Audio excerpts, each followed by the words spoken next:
Vamos lá.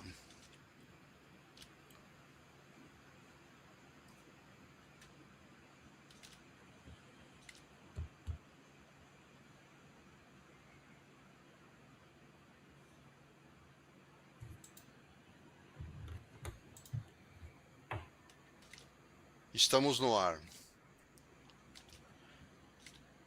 Ok. Deixa eu ver aqui.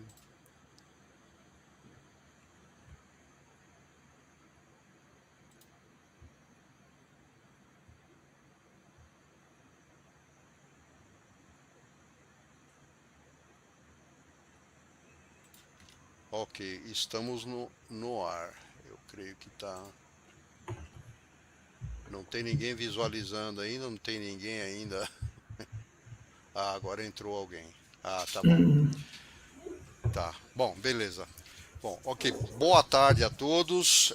Estamos começando aqui mais uma live do canal Arte da Guerra.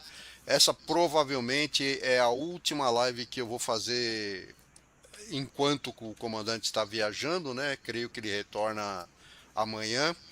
E o nosso convidado hoje é mais uma vez o Coronel Coutinho, que aceitou aí gentilmente o nosso convite para conversar sobre a nova estratégia de defesa dos Estados Unidos, né? Que foi lançada agora recentemente. Vamos analisar essa estratégia nova, vamos ver quais são as implicações e etc. Coronel, bom dia. Se eu quiser fazer algum comentário inicial.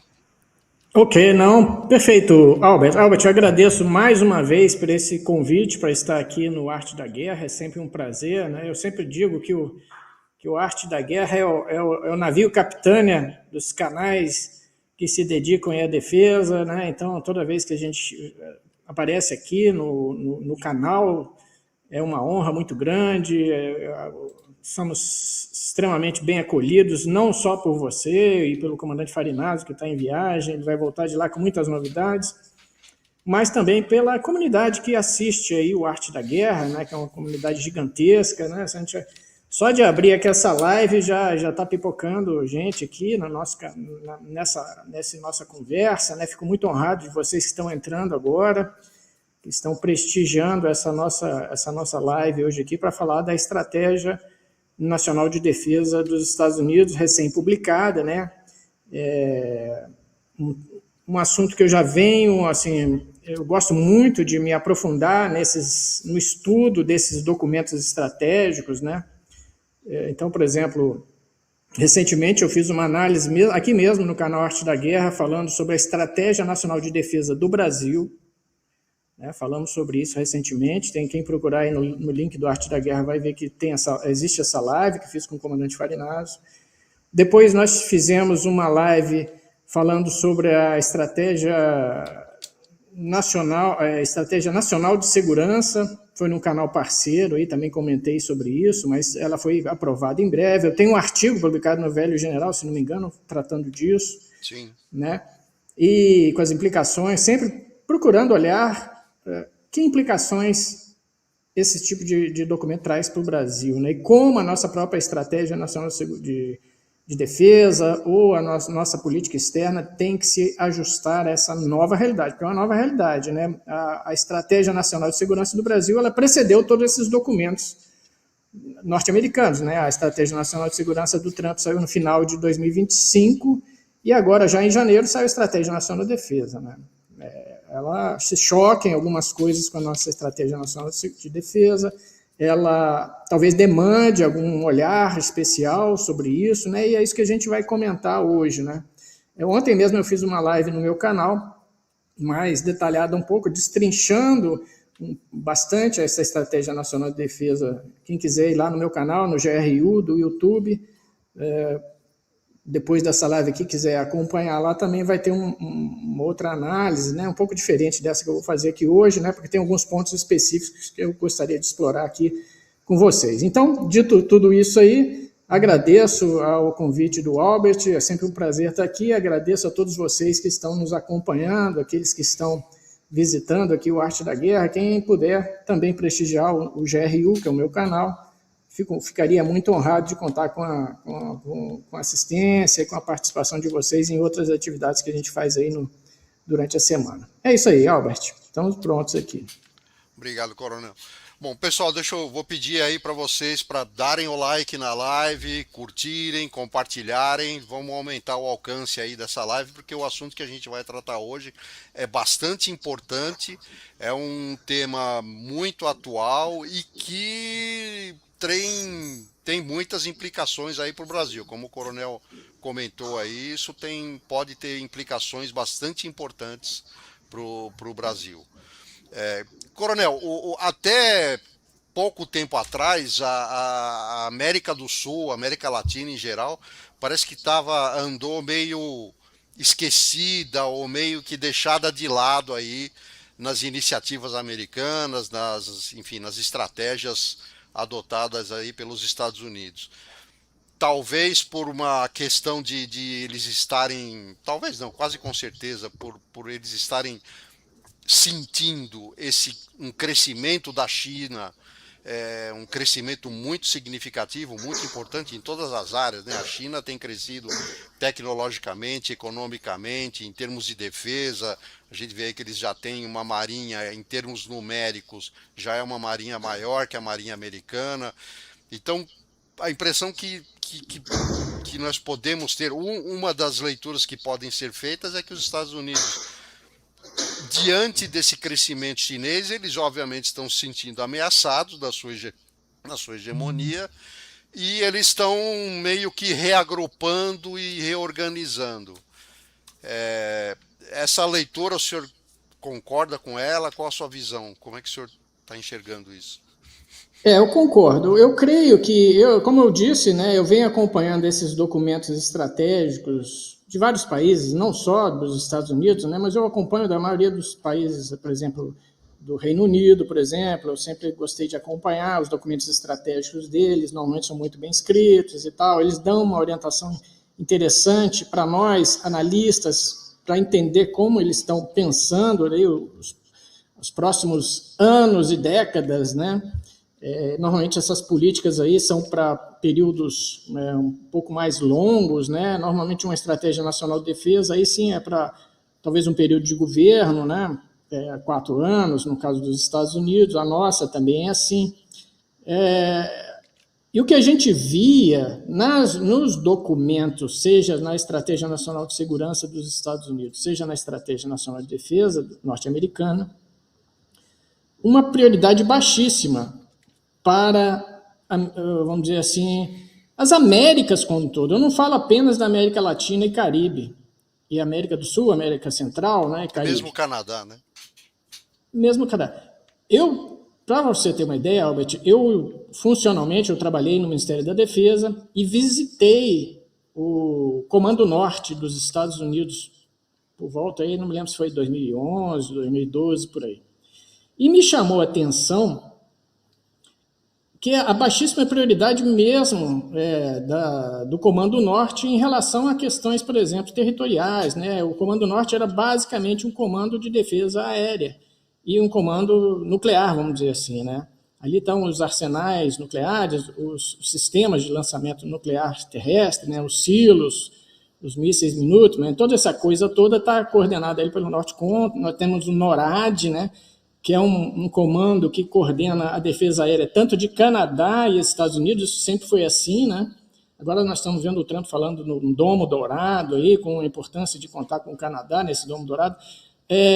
Isso já existiu, é o NORAD. Eu visitei, por exemplo, não sei se vocês conhecem, aquele famoso centro de comando e controle que fica dentro de uma montanha de pedras lá. Cheyenne Mountain. Cheyenne Mountain. Eu fui lá dentro do Cheyenne Mountain, visitei. Hoje é quase que um museu. Aquilo ali não funciona operacionalmente. Hoje o centro de comando e controle do NORAD mesmo fica fora, numa outra instalação.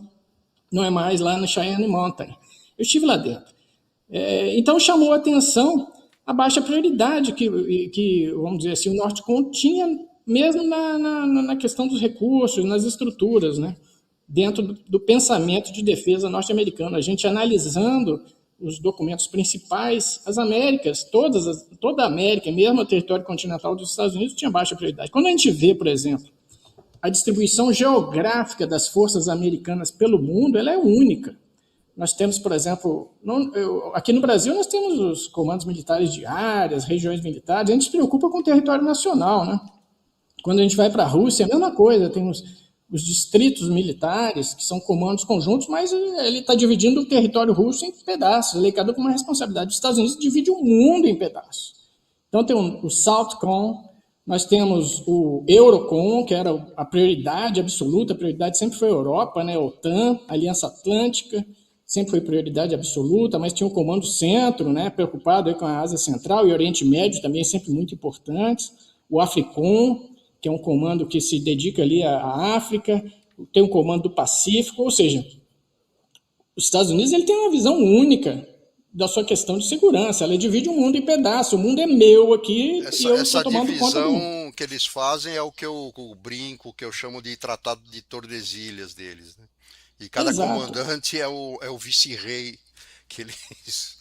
Não, por exemplo, a prioridade, então, você citando ainda o que era a prioridade anteriormente, né? Ainda estou falando antes, né, dessa estratégia nacional que nós recebemos aí, e da estratégia nacional de defesa, e da estratégia de segurança e estratégia de defesa, né? Ficou claro que a prioridade saiu da Europa, a Europa deixou de ser prioridade. Todos os dois documentos deixam muito bem claro que a segurança da Europa tem que ser um problema dos europeus. Isso tem implicações, aquela história de aumentar, exigir que os europeus aumentassem seu percentual de gastos com defesa do PIB de 2% para 5%. Lembrando que a Europa já não conseguia cumprir essa meta de 2% antes. Quem pagava essa conta, no final de tudo, em última instância, era o orçamento norte-americano, eram as forças norte-americanas. Você está falando, quem era o comandante supremo da OTAN desde Eisenhower, desde a Segunda Guerra Mundial, era um general americano. Aí a gente vê, assim, tenho visto muitas análises falando sobre a questão da segurança europeia, né, como é que ficaria isso, a nova arquitetura de segurança. Por que a Rússia é importante para os europeus agora como inimigo? É o único fator que pode mobilizar os europeus a aumentarem seus gastos com defesa, na medida que os Estados Unidos estão claramente sinalizando que vão retirar sua prioridade dali. Então, a Rússia, nesse documento norte-americano, ela não é considerada uma ameaça relevante aos Estados Unidos. Ela pode ser até lá uma ameaça à Europa. Ele não entra nesse detalhe, mas aos Estados Unidos não é uma ameaça. A Rússia não é uma ameaça para os Estados Unidos. Ponto, está escrito lá. Mas a Europa considera que é uma ameaça. Então, a prioridade antiga, que era a Europa, ela migrou. A gente vinha notando essa tendência que essa prioridade certamente passaria para ser para a região do Ásia-Pacífico. Né? Essa é a expectativa que a gente tinha. Né? Mas, lendo esses documentos da gestão Trump, a gente vê que essa também passou a ser, não é mais a prioridade 1. Não é o que se esperaria que fosse a prioridade 1. A prioridade 1 chama-se Américas, Hemisfério Ocidental. Isso é muito relevante. Muito relevante. Aí tem várias referências a não permitir influência da China ou de outras potências nas Américas, no hemisfério. E a Groenlândia está incluída nisso também, né? Está incluída. Então, quando você analisa, por exemplo, o que o Trump vem falando desde o seu primeiro dia, desde o primeiro dia de governo do Trump, lembra o que ele falou? As primeiras discussões, ele falou do Panamá. Lembra do canal do Panamá? Ele falou Foi do a primeira Canadá. ofensiva dele, tirou investimento chinês, obrigou o Panamá a descumprir os acordos econômicos que tinha com a China de investimentos no canal do Panamá e tudo mais, porque a China tinha interesse seríssimo nisso, né? E foi o primeiro esse assunto não prosperou porque o Panamá não tem capacidade de negociação, a capacidade de negociação do Panamá em relação aos Estados Unidos é zero. É zero. E o Trump tinha dito lá naquela época que se precisasse ele invadiria o Panamá para resolver o problema do canal. Tá certo? Então, esse ele falou no primeiro discurso dele. A segunda coisa que ele vem falando desde os primeiros discursos dele é a questão do Golfo do México, que ele alterou o nome para Golfo da América. Lembram disso? Golfo da América. Então, quando a gente vê essa esquadra americana lá, essa força Absolute Resolve atuando contra a Venezuela, ele está focado nisso, no domínio do que ele chama de Golfo da América, tá? Seja para combater o narcotráfico, seja para as riquezas que existem ali, seja no solo venezuelano, né, porque não é só no solo, né, boa parte das reservas de petróleo venezuelanas elas estão na sua plataforma continental e não no solo. Inclusive, saiu uma notícia hoje que eles fizeram a primeira venda de um lote de petróleo, alguns milhões de dólares, não me recordo agora quanto, e que eles decidiram tudo, por quanto ia ser vendido, para quem ia ser vendido, qual seria a parte da Venezuela. Exatamente. Ou seja... Isso está no contexto do Golfo das Américas, né? Tem até eu gosto muito, tem um canal aí que faz umas charges, né, que chama Puppet Regime, não sei se vocês já ouviram, tem muito no YouTube, eu gosto muito daqueles videozinhos lá, né? E aí o Trump, tem um dia lá que o Trump, numa entrevista coletiva, sai mudando o nome de tudo, né? Muda o nome da Europa, muda o nome da Hungria, muda o nome da Turquia, sai mudando o nome, aí o pessoal pergunta, por que você está fazendo isso? Porque eu posso. Por que as pessoas acham que pode chamar as coisas do jeito que eles querem? Eu chamo do jeito que eu quiser. Você entendeu? Então, assim, é a mentalidade do Trump. Mas isso era muito caricato. Mas quando a gente vê esses documentos, a gente vê que isso tem uma estratégia por trás disso. Então, eu falei no Panamá, falei no Golfo das Américas agora, né, que era o Golfo do México, e a Groenlândia. Groenlândia está lá também. As 3 preocupações, esses 3 pontos de preocupação no que a gente poderia chamar, nessa visão, eu estou chamando isso de Fortaleza América. É assim que eles estão tratando. Essa é a realidade, a gente vai ter que conviver com isso. É assim que eles estão tratando. Então, vejam, Groenlândia, o que interessa ali na Groenlândia? As riquezas que tem lá. Tá? Se ele puder fazer com que a OTAN guarneça aquilo ali com bases, melhor para ele vai gastar menos dinheiro nisso aí. O que interessa lá para eles são as rotas comerciais que estão se abrindo no Ártico. A gente já fez uma apresentação aqui sobre o Ártico, né? Acho que foi inclusive com você mesmo, né, Albert? Ou com o comandante, nem me lembro, eu já fiz tantas aí que eu já até me lembro. Mas a gente fez uma apresentação. Eu lembro que foi feita, mas... então foi com o comandante Farinazzi. A gente já falou outras vezes sobre o Ártico, então não me recordo exatamente qual foi. Mas tem um artigo também, acho que eu publiquei no Velho Jornal. Então a gente tratou muito disso, né? É a questão do Ártico. Tem as questões das rotas comerciais, tá? Que vai ser um ponto de choque também com o Canadá, anotem aí, porque a rota noroeste, ou seja, aquela rota que passa mais próximo dos Estados Unidos, vem lá desde o Alasca, passa o Canadá e para os Estados Unidos, chega na Groenlândia, que passa pelos que seriam águas territoriais dos aliados, né? Que agora o Canadá, nem sei se pode ser considerado aliado nessa história, o Canadá não considera isso. O Canadá considera que aquilo ali, uma rota comercial que passa por ali, estaria dentro das águas interiores do Canadá.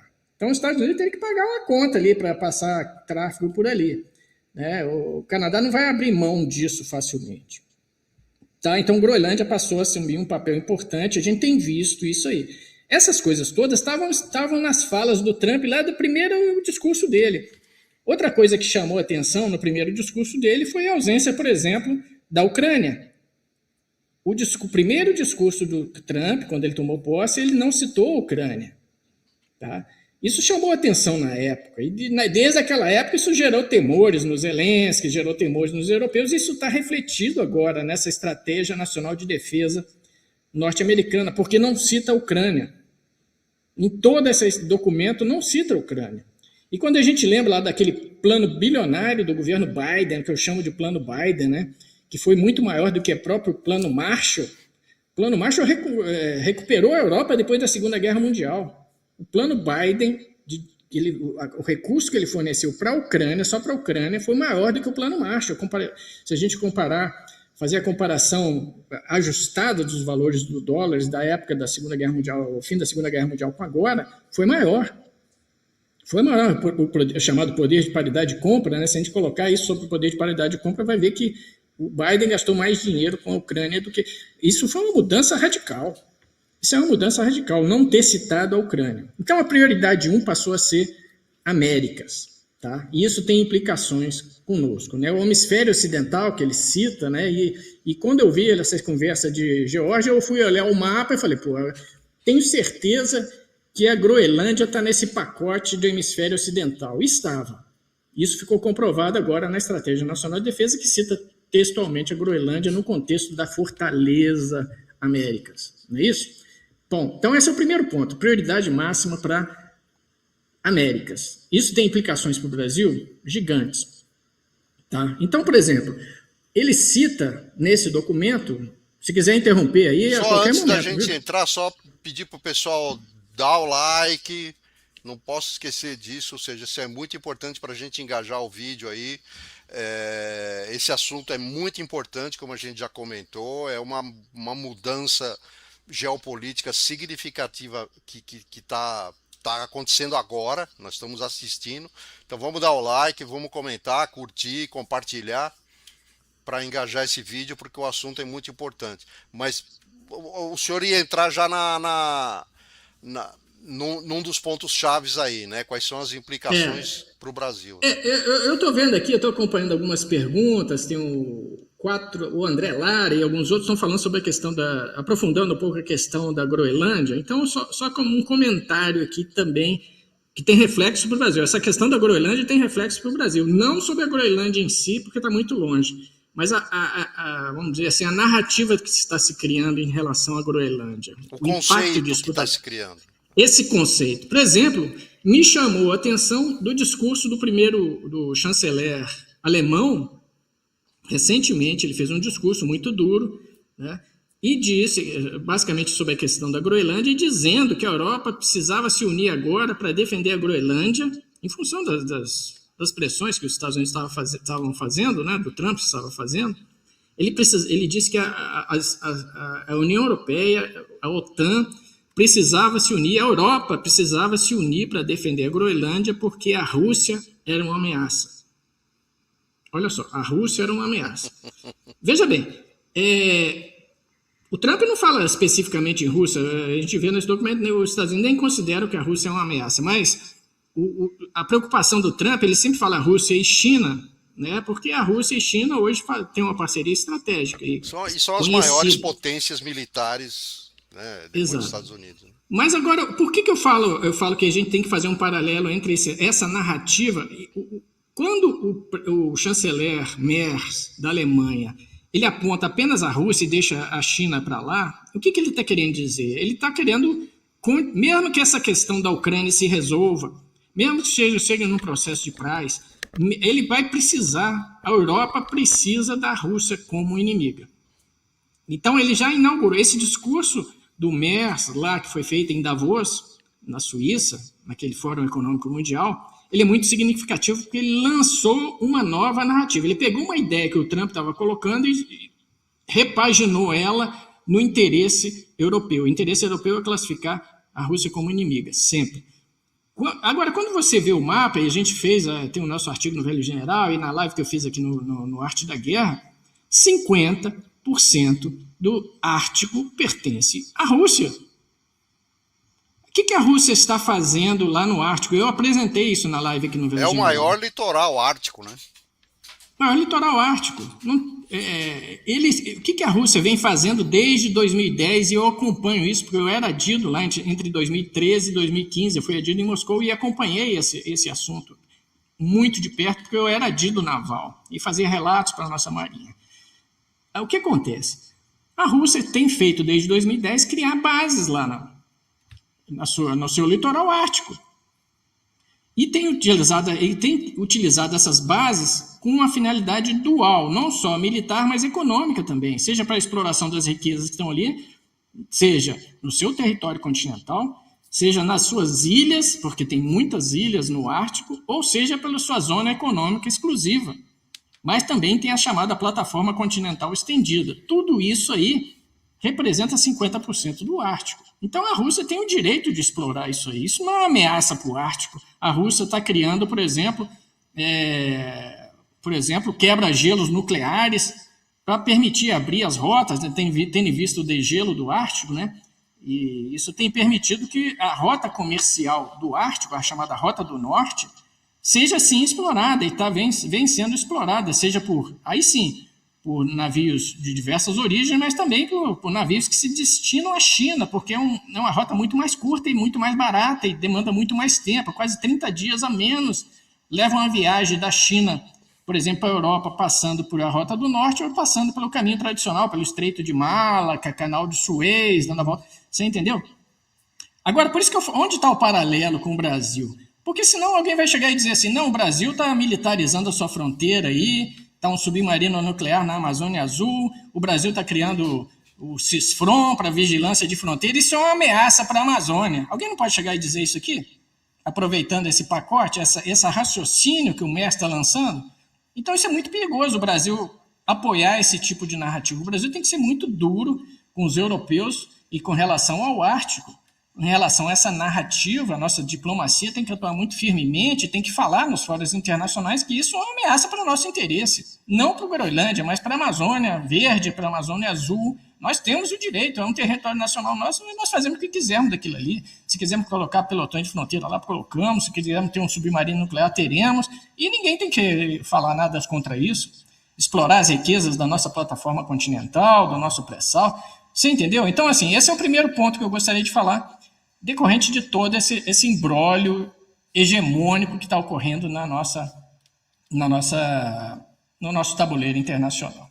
Mas eu ia falar no segundo ponto. O segundo ponto é esse que eles chamam de aumento... Antes do senhor entrar no segundo ponto, eu só queria fazer um comentário aqui, que é o seguinte, olha, a gente passa o tempo todo aqui analisando questões geopolíticas, movimentos militares, essas decisões todas que a gente está vendo que estão moldando o mundo. Mas sabe qual é uma decisão inteligente? A decisão mais inteligente que você pode tomar hoje é se equipar com qualidade. E eu não estou falando de armamento, eu estou falando da insider. Vamos ser honestos, enquanto as potências mundiais estão aí jogando seus jogos de xadrez, a gente está vendo o Trump aí ameaçando todo mundo, mas nada disso impede que você se vista bem e com conforto, né? Então olha só, a insider iniciou aí uma operação especial, é o compre e ganhe. É isso mesmo, você compra uma peça e leva outra de presente. É tipo um tratado comercial, mas sem burocracia. Agora aqui vem a parte que faz diferença. Dependendo do combo que você escolher, o desconto passa tranquilamente dos 20%. O desconto real pode passar dos 20%. E nenhum cupom está chegando nem perto disso agora. Então nós estamos falando de uma vantagem que você não pode deixar passar. Alguns exemplos que fazem sentido, você pega a Tech T-Shirt e ganha uma cueca performance. Na linha feminina, você pega a Maxi Saia e ela vem acompanhada de um Perfect Top. São combos, combinações que realmente combinam e que funcionam no dia a dia. Não são aquelas promoções esquisitas que você ganha coisas que nunca vai usar.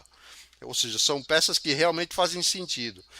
Mas tem um detalhe importante, compre pelo nosso link, porque assim a Insider consegue rastrear que vocês vieram do canal Arte da Guerra. E vocês continuam apoiando o canal e a gente continua trazendo essas análises para vocês. É um círculo virtuoso. Essa promoção vai até 31 de janeiro, então você ainda tem tempo, mas não é infinito, até dia 31. No site da Insider tem várias outras combinações, além dessas que eu mencionei. Então acesse o link na descrição, escaneie o QR Code aí que está na tela agora e dá uma conferida nas opções e escolhe o combo que faz mais sentido para você. Não deixe passar essa oportunidade. Vale muito a pena. Então é isso, galera. Vamos dar o like mais uma vez. Vou enfatizar, vamos dar um like, vamos curtir, compartilhar. Mas vamos seguir, Coronel. Só lembrando então, né, se essa promoção da Insider vale até 31, hoje é dia 29, né? Exatamente. Anota aí, save the date. Save the date. Bem, pessoal, é o seguinte, o segundo ponto que já foi até falado aqui, que é um tripé importante, é a questão da dissuasão em relação à China. Tá? A gente tem que entender isso aí. Isso entrou como prioridade 2. Está claro lá que é prioridade 2, não é prioridade 1. Prioridade 1, eles chamam de defesa da pátria, né? Defesa do hemisfério ocidental e do território continental norte-americano. Tá, beleza. E a China, como é que entrou nesse pacote, né? Lembra que eu falei que a expectativa é que a China estivesse no topo, né? Se tivesse aquela lógica das documentações estratégicas anteriores, tá, tudo bem, sai a Europa, entra a China. Não foi assim. Mas e a China? O foco tem dois focos. Primeiro é ter força militar nos Estados Unidos, né, para evitar uma dominância chinesa em qualquer teatro. Os Estados Unidos têm que ter capacidade de superar a capacidade chinesa, o que não é fácil, né? Eu estava lendo um artigo hoje falando justamente sobre a frota de submarinos norte-americana, a indústria naval norte-americana. Acho que o comandante Farinazzi fala sempre disso aqui, né? Os Estados Unidos têm um projeto de construir 40 submarinos, seja nucleares ou de propulsão convencional. Mas eles só estão conseguindo produzir um por ano. Ou seja, esse projeto norte-americano vai demorar 40 anos. A China só um não comentário, vai esperar 40 anos. A capacidade de construção naval da China é 200 vezes maior do que a americana. Pois é. Então, esse é o ponto. Tá? Que a gente vai levar, esse ponto da base industrial de defesa norte-americana vai ter que ser reformulado. E esse é um outro ponto que a gente vai citar aqui depois. Mas vamos voltar à China, então. A ideia é que ter capacidade de fazer com que a China não tenha dominância militar, mas também econômica no hemisfério ocidental. Tá? Ou seja, eles querem que um dos objetivos é que a China não tenha capacidade de dominância dentro do que eu estou classificando aqui de Fortaleza Américas. Não sou eu que estou dizendo isso, não. É a ideia geral desse documento aqui. Tá? E a gente está ali, né? Preso dentro de um muro ali que vai ser criado em torno do nosso território continental, dentro da nossa soberania. Né? A gente vai ter que aprender a conviver com isso, porque esse vai ser a prioridade.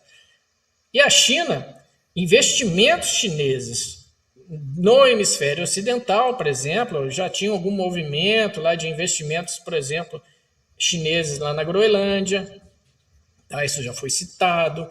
Existem diversos movimentos de investimentos chineses na Venezuela, que todo mundo sabe, né, que adquiria petróleo venezuelano, então já tem pressão muito grande. Isso tem inclusive uma declaração do norte-americano hoje falando nisso, né, que vai reverter essa tendência da Venezuela de ter suas ligações econômicas com Rússia e China, mas particularmente com China.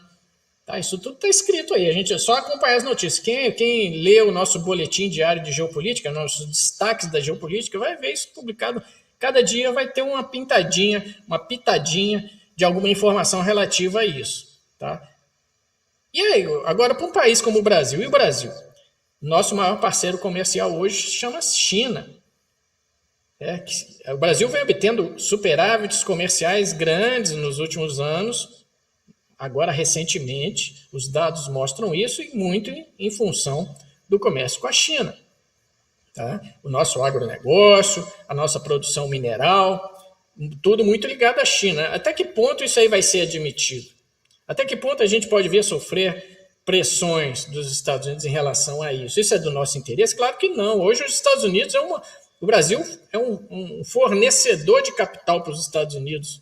Né? O Brasil compra mais dos Estados Unidos ou paga mais sobre investimentos americanos aqui do que recebe, no sentido contrário. O Brasil, tanto que quando houve aquela polêmica, né, da guerra, das sanções comerciais dos Estados Unidos para a China, em relação ao Brasil, desculpe, o grande argumento da nossa diplomacia é: peraí, o Brasil compra mais do que vende para os Estados Unidos, por que eu tenho que ser sancionado? Né? Mas o interesse, às vezes, é outro. Nesse caso aí, a forte ligação que o Brasil está tendo economicamente com a China, e isso gera uma dependência. Até que ponto isso aí vai gerar fontes de atrito em relação a essa nova postura dos Estados Unidos? Tá? Então, a dissuasão da China é o segundo ponto. Um terceiro ponto que eu gostaria de citar é a questão que no documento é chamado de burden sharing. Burden share, ou seja, dividir o peso da mochila. Né? O gasto com defesa dos Estados Unidos, que era prolífico, né, nos tempos de Biden, né, que ele financiava todo mundo aí, a OTAN e mesmo em outros locais, ele disse: não, agora cada um vai ter que contribuir com os gastos de defesa, mas não para o interesse do seu país, para atender o interesse de quem? Dos Estados Unidos. E lá no caso da Europa foi estabelecida uma meta de 5% do PIB de gastos com defesa. Né? Mas lá é mais complexo. A Europa está numa situação muito mais complexa, porque existe um tratado de aliança, isso está escrito lá. Então, se você quer fazer parte da OTAN, você tem que pagar, isso está escrito. Né? E a gente sabe que a Europa, ao longo de muitos e muitos anos, ela pôde carrear recursos do seu orçamento para o chamado estado de bem-estar social, porque boa parte das suas demandas com defesa eram custeadas por quem? Pelos Estados Unidos. E agora, quando os Estados Unidos chegam e dizem, não, você não vai gastar 2%, você vai gastar 5%, você vai gastar 3% a mais, vai gastar mais do dobro do que você gastava. E aí? Como ficam o custeio do bem-estar social das populações da Europa? Certamente vão ocorrer cortes. Alguns países vão conseguir suportar isso, como a Alemanha, talvez, um pouco a França, já com dificuldades, aí o Reino Unido com mais dificuldade ainda, e o resto. Será que a Alemanha vai aguentar bancar? Sai os Estados Unidos, entra a Alemanha, vai bancar tudo. Será que a Alemanha tem essa bala na agulha toda? Eu tenho minhas dúvidas, porque a Alemanha também vem enfrentando problemas econômicos, a sua indústria vem enfrentando problemas. Essa guerra com a Rússia afetou os custos de energia para a produção industrial na Alemanha. Ela está pagando mais caro para isso. Né? Então, assim, essa questão do burden sharing está muito focada na Europa. Mas será que vai bater aqui para nós também? De uma maneira diferente, né? Porque a gente não tem tratado nenhum com os americanos, não tem uma obrigação nenhuma de gastar nada com os norte-americanos, mas ele pode chegar e dizer assim, não, se vocês quiserem... Olha, eu trabalhei muitos anos na seção de assuntos internacionais do Exército. Boa parte da cooperação militar que nós temos internacional é com os Estados Unidos. Tá? Ele pode chegar e dizer assim, não, peraí, você quer continuar a cooperação comigo? Beleza, aumenta seus gastos de defesa aí para fazer segurança de fronteira, ou seja lá o que for, combate ao narcoterrorismo. Será que a gente vai se sujeitar a isso? E aumente seus gastos de defesa comprando das empresas americanas. Aumentar os gastos de defesa é tudo que a gente quer aqui no Brasil, mas será que vai ser do jeito que a gente quer? Ou vai ser como a Europa fez? Não, você vai aumentar 3%, mas você tem que comprar produto meu. Não vai ser comprar produto da base industrial de defesa europeia, não. Será que vai ser isso também? A gente vai ter que comprar mais itens lá da prateleira norte-americana? Será que é essa a ideia? Será que isso é uma conjuntura, isso não aconteceu ainda, mas nós temos que estar preocupados com isso.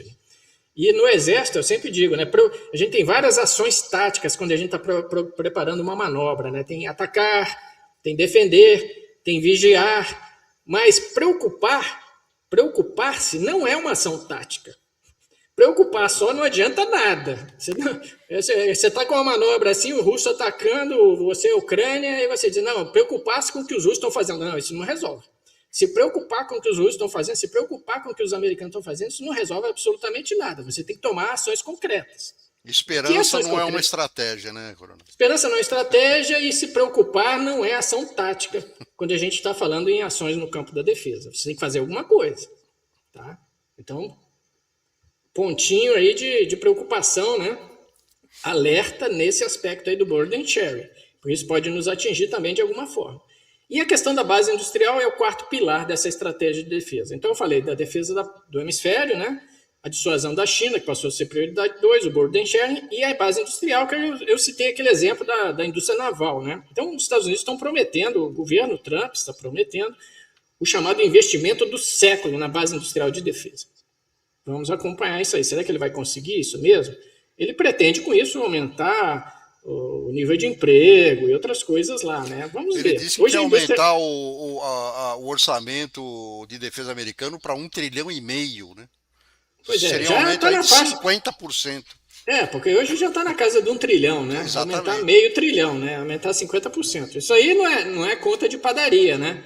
Será que ele vai conseguir fazer isso aí? Né? Então, esses são os 4 pilares fruto dessa análise que eu fiz aí, tá certo?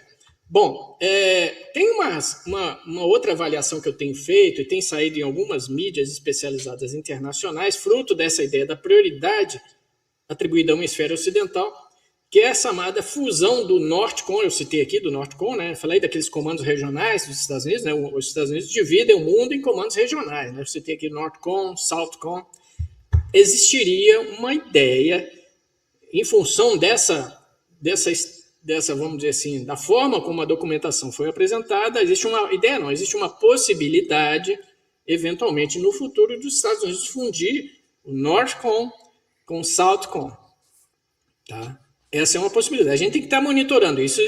Alerta, isso não está escrito lá, mas diversos analistas que eu li estão colocando uma certa preocupação em relação a isso, que isso possa acontecer. E faz todo sentido se a gente analisar essa prioridade atribuída pelos Estados Unidos para o hemisfério ocidental. E aí, em função do que eu conheço, né, como eu disse, a prioridade do NORTHCOM, por exemplo, é a parte aérea, por exemplo. Não tinha muita preocupação territorial. O SOUTHCOM era muito da Marinha, então a gente está vendo que eles tiveram que fazer um reajuste, por exemplo, para atuar contra a Venezuela agora. E justamente um modelo que foi apresentado, vocês lembram toda aquela confusão que deu, né? Inclusive com a substituição do comandante do SOUTHCOM, lembram disso? Então, assim, houve ruídos aí nessa coisa toda. Os meios que estão empregados ali nessa Absolute Resolve, que é o nome da operação que foi feita contra a Venezuela, né, que é aquela frota toda que está ali, fuzileiros navais, etc., tiveram que tirar de outras fontes, vamos dizer assim, de outros comandos regionais.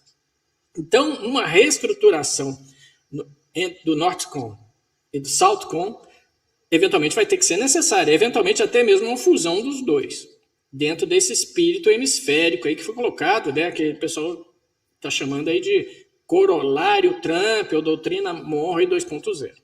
Tá certo? É algo para a gente analisar. Isso não está escrito, mas é algo para a gente, vamos dizer, monitorar essa questão aí. Tá certo? Bom, só para finalizar aqui, Albert, eu gostaria de trazer a atenção de vocês 3 pontos daquilo que não constou. Tá? Daquilo que não constou nessa documentação. Inicialmente a gente olha analisando o que está escrito, né? Mas aí quando a gente olha as anteriores, a gente faz uma comparação e vê, faltou tal coisa, faltou tal coisa, faltou tal coisa. Essas coisas que faltaram falam muito mais alto do que as coisas, às vezes, que as coisas que estão escritas. Por exemplo, já citei aqui o fato da Ucrânia não ter sido sequer mencionada nesse documento. Tá? Então não é prioridade. Essa questão da negociação, aí é a promessa de campanha do Trump, ele quer encerrar essa guerra, ganhar um prêmio Nobel da Paz, sei lá o quê, mas ele quer se livrar das questões europeias o mais rapidamente possível. Isso fica claro também nas ações que o Trump vem tomando, e não só apenas no Trump, né, no J.D. Vance, no Pete Hegseth, no Marco Rubio, tudo que eles falam é mais ou menos nessa direção. Então chamou muita atenção, a Ucrânia não está sequer citada, né, o Zelensky deve ter, ao folhear aí essa estratégia nacional de defesa dos Estados Unidos, que nem eu fiz, né? Deve ter ficado com alguns cabelos em pé aí e deve ter dado um salto na sua cadeira lá, né? Deve ter dado um pulo na sua cadeira porque a Ucrânia deixou de ser prioridade para os Estados Unidos. Isso não foi citado. Tá? A questão de Taiwan. Taiwan não foi citado também. Em que pese os Estados Unidos terem fornecido esse ano, já no final do ano passado, não me lembro, agora recentemente, um novo pacote de ajuda a Taiwan, Taiwan não é citada também. Não existe nenhuma garantia explícita de defesa de Taiwan nessa Estratégia Nacional de Segurança 2026 dos Estados Unidos. Isso chama muita atenção. Mas quando a gente olha o todo, né, a ideia geral da Estratégia Nacional de Segurança e da Estratégia Nacional de Defesa dos Estados Unidos não é exatamente partir para um confronto geral com a China, mas estabelecer, ele fala, por exemplo, em estreitar os laços militar, ou seja, normalmente a China é muito isolada em termos militares, né? Eu fui, por exemplo, adido militar na Rússia, né? Eu via que mesmo eles não interagiam muito com os outros adidos, aqui no Brasil também, eles são muito isolados nessa parte militar, né? Então os Estados Unidos vão buscar maior interação para evitar problemas. Está escrito lá assim, né? Evitar escalar crises, ter uma ligação maior militar dos Estados Unidos com a China. Então pode ser que a ideia geral que transparece é que os Estados Unidos não estariam querendo gerar confrontos. Mais ainda, aí surge uma ideia que me vem à cabeça, né? A partir do momento que os Estados Unidos estão tentando delimitar sua esfera de influência no hemisfério ocidental, incluindo Groenlândia, né? Eu fico pensando assim, até que ponto os Estados Unidos vão permitir que Rússia e China também venham a ter suas próprias esferas de influência. Tal qual ocorria, por exemplo, na Guerra Fria, né? que a gente sabia exatamente que tinha Europa Oriental, Europa Ocidental, todo mundo sabia quem mandava onde ali, e as bordas do sistema, né, África, América Latina, eram os pontos ali de atrito. Tá? Mas, por exemplo, a própria crise dos mísseis cubanos, né, ela mostrou, foi um marco, por exemplo, no fortalecimento de esferas de influência. A Rússia queria, a União Soviética, no caso, né, na época, queria implantar mísseis atômicos aqui, os Estados Unidos tinham implantado mísseis atômicos na Turquia, e houve uma troca aí, peraí, vamos fazer aqui um acerto. Na verdade, nós não fomos para a Terceira Guerra Mundial naquela ocasião, estivemos próximos disso, mas houve um acerto de esferas de influência naquela época. Eu digo assim, o mundo, a hegemonia global, ela é muito mais estável quando existem esferas de influências bem negociadas e claras. Quando essas esferas de influência não estão bem delineadas e claras, como é a situação de hoje, né? A gente não sabe quem manda onde e o quê, isso gera um mundo muito mais instável. Tá? O problema todo dessa esfera de influência aí, pensando no Brasil, é que nós caímos numa esfera de influência aí, e nós vamos nos sujeitar a isso, nós vamos ser os aliados preferenciais, aí vamos sair sendo o principal aliado dentro dessa conjuntura, tentar tirar algum lucro disso, tentar transformar esse limão numa limonada, ou vamos tentar priorizar nossa nacionalismo, soberania, o que a gente vai querer fazer? Lembrando, né, economicamente, o Brasil sempre pesa muito suas decisões de política externa em relação à economia, e hoje a economia tende para o lado chinês, nosso principal cliente do agronegócio, nosso principal fornecedor de investimentos, então, particularmente em infraestruturas de transporte, e aí? Né? Para que lado a gente vai? Eu não vou responder isso aqui, não me cobrem isso, porque eu não tenho essa capacidade de responder isso aí. Quem vai ter que sentar para pensar nisso é a nossa política externa, a nossa política de defesa. Isso é uma decisão de governo, de Estado, não é nem de governo, é uma decisão de Estado. Exatamente. E aí a última... Deveria perdurar além de governos. Né? Exato. E o último ponto também que não foi citado, isso já era esperado, né, porque dentro da agenda do Trump nunca constou como prioridade, é a questão de mudanças climáticas. Né? As mudanças climáticas não são citadas lá como uma ameaça à segurança nacional dos Estados Unidos, como eram nos governos Biden e Obama, por exemplo. Tá certo? Então, esses 3 pontos, Ucrânia, Taiwan e mudanças climáticas, são coisas que eu senti falta. Não estão lá, Zelensky preocupado, a China talvez contente, né, por uma postura diferente dos Estados Unidos em relação a Taiwan, e os ambientalistas ali preocupados porque as mudanças climáticas não entraram nesse pacote. Mas o fato é o seguinte, para a gente encerrar aqui, Albert, deixo 4 perguntas aí. Eu vim aqui para fazer que nem o Chacrinha, eu vim aqui para confundir, não vim para explicar, né? Mas 4 perguntinhas aí para nossa assistência, né? Pensar aí para casa, para o almoço de hoje pensando, né? Ou para o expediente da tarde, aqueles que trabalham. Essa questão da reciprocidade de zonas de influência, será que isso vai ser uma tônica a partir de agora? Vamos monitorar. Será que os Estados Unidos marcou ali sua adaga ali no hemisfério ocidental, isso aqui é meu, olha a Rússia, olha, isso é um problema europeu, Groenlândia ali, cada um na sua esfera de influência, na Europa também, vocês se resolvem lá, criam uma esfera de influência com os europeus, Rússia e Europa, vocês resolvem o seu problema, vão ter que definir isso e precisa. E a China também, eventualmente, vai ter uma esfera de influência, será que é isso? Eu acho, pela minha análise histórica, né, de todos os momentos que tivemos aí, de acertos para a ordem hegemônica que se seguiu, por exemplo, a Paz de Westfália, o Congresso de Viena de 1815, tá? Depois o Tratado de Versalhes, depois da Primeira Guerra Mundial, né, que não conseguiu fazer isso, mas também tentou criar isso, esferas de influência, criou a chamada corredor sanitário, né, ali na Europa, países que tinham que ser neutros, não era nem aliado à União Soviética que estava se criando, nem a Europa, isso foi criado ali, não deu muito certo. Depois, essas esferas de influência que se foram criadas informalmente aí no decorrer da Guerra Fria. Então, assim, eu não vejo com maus olhos a criação de esferas de influência, isso geopoliticamente gera um mundo mais estável. Tá? A história nos mostra isso.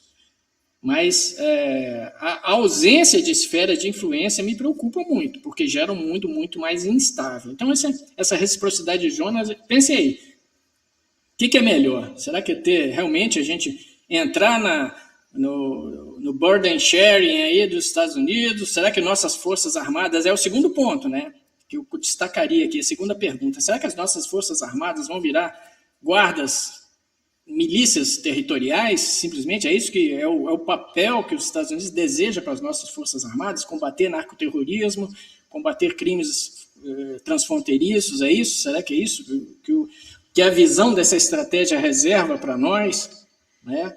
É isso que nós queremos? É isso que nós queremos? Será que... Então, assim, nós temos que pensar. Alguns países desse Fortaleza América já estão se posicionando. A gente está vendo a Argentina, nós estamos vendo o Paraguai, nós estamos vendo o Peru, nós estamos vendo alguns movimentos. A própria Venezuela, né? A nossa amiga Delcy está indo fazer uma visita de Estado lá nos Estados Unidos pela primeira vez, né? Quem duvidava disso, quem viveu, verá, né? Primeira visita de um chefe de Estado venezuelano em 25 anos. Desde que o nosso amigo Chaves, né? Chaves ia aos Estados Unidos, mas naquelas reuniões da Assembleia Geral da ONU, né? Uma visita de Estado nunca foi feita, né? Desde o tempo de Hugo Chávez, né? Quem viveu, verá. Delcy Rodrigues visitando os Estados Unidos, a Casa Branca lá sentada, lá, né? Bom, então, qual o papel que nos reserva as nossas Forças Armadas nesse contexto aí, né? A gente viu o Plano Colômbia, por exemplo, né? A Colômbia alterou a estrutura das Forças Armadas para combater justamente crimes. O Plano Colômbia, né? Recebeu muito apoio dos Estados Unidos, investimento, mas para quê? Para combater narcoterrorismo, crimes transfronteiriços. Será que esse é o papel que vai estar reservado para as demais Forças Armadas do país? Eu vi alguém criticando, eu duvido que os Estados Unidos deixem o Brasil ter um submarino nuclear. Alguém fez essa pergunta aí, fez essa colocação aí nas perguntas. Concordo. Tá? Inclusive, cumprimentar o nosso amigo Daniel Bermugia, né, que também está fazendo comentários aí. Bom, mais um ponto aí, é a questão do investimento estrangeiro, né? Será que a gente tem visto algumas notícias, aí eu que faço esse boletim geopolítico diário, algumas pressões norte-americanas sobre países das Américas que estão recebendo investimentos chineses. Já começou pressão sobre eles. Será que a gente vai sofrer essas pressões também? A gente teve aí, lembra da questão do 5G, os nossos portos, a infraestrutura de transporte, a ligação com o Pacífico, mesmo a questão de metrôs nas cidades, né? Em Belo Horizonte, por exemplo, tem investimentos chineses ali, tem investimentos chineses em vários pontos desse aí de infraestrutura. Será que a gente vai ter que cortar esses laços aí, pagar o preço? Né? Como é que a gente vai fazer? Será que o nosso agronegócio vai suportar isso? O BRICS, né? A própria ligação do Brasil com o BRICS, né? Então, como é que vai ser isso aí? Mas aí fica uma última pergunta, né? É a pergunta de $1 milhão. Será que essa estratégia nacional de segurança e a estratégia nacional de defesa do governo Trump, ela é uma política de governo e não vai prosperar num próximo mandato diferente, num mandato democrático? Será que vai se reverter isso ao longo do tempo? Como é que vai ser a situação política? O establishment, né? A gente sempre costumava dizer, e minhas análises sempre apontavam, né, que as questões do interesse nacional dos Estados Unidos eram bipartidárias, sempre foram. Muda um detalhezinho ou outro, mas eram bipartidárias. Quando a gente pega o governo George Bush filho, por exemplo, ou o governo Clinton, na questão, por exemplo, da expansão da OTAN na Europa, era a mesma, não mudou uma vírgula, porque era prioridade. Esse era o interesse nacional dos Estados Unidos naquela época. E agora?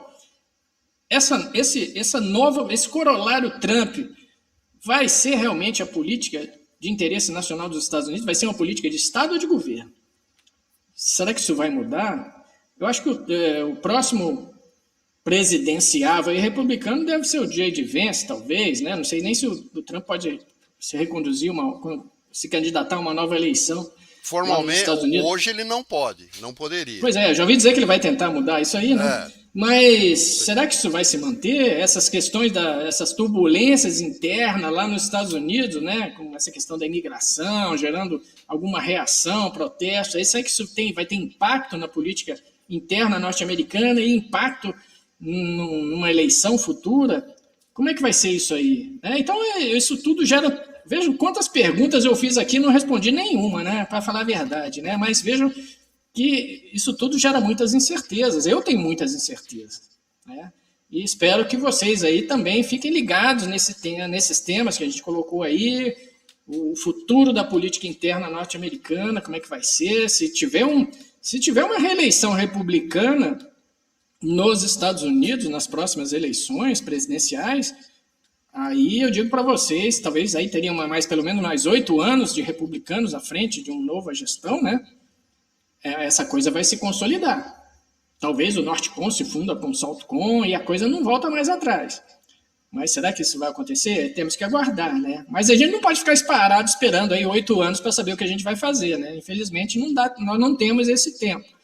Talvez as decisões que a gente venha a tomar hoje, ou a falta delas, vai impactar muito cada um de nós que estamos assistindo aqui essa nossa live de hoje. Tá bom, pessoal? Era isso aí que eu tinha para falar. Pois é, Coronel, bom, agradecer a sua fala aí, foi brilhante como sempre. Minha visão, Coronel, a gente teria que começar, o Brasil deveria começar por saber o que nós queremos. Saber onde nós estamos, acho que a gente sabe, mas a gente deveria saber para onde nós queremos ir e de que forma queremos ir. O Brasil precisa adquirir independência tecnológica em uma série de áreas. O Brasil precisa de uma política industrial séria que priorize o nosso desenvolvimento. Essa questão das terras raras aí, nós estamos perdendo um bonde importantíssimo. Tá? Importantíssimo. Nós tínhamos que ter capacidade de processar as terras raras. Exatamente. Nós estamos naquela época aí. Estão investindo nisso, Austrália, Vietnã, etc. E muitas bases industriais vão se mudar para esses países por facilidade. A gente vai nessa questão das terras raras, nós estamos aí no nível pré-Segunda Guerra Mundial, que a gente não tinha capacidade nem de produzir aço aqui no Brasil. Exatamente. E nós temos uma vantagem geológica, eu fiz uma apresentação sobre isso alguns dias atrás, porque as nossas terras raras são muito mais fáceis de se extrair do que as de outros lugares. São as terras raras leves, né, chamadas. Exatamente. Enfim, mas a gente não está aproveitando isso. Então, infelizmente não.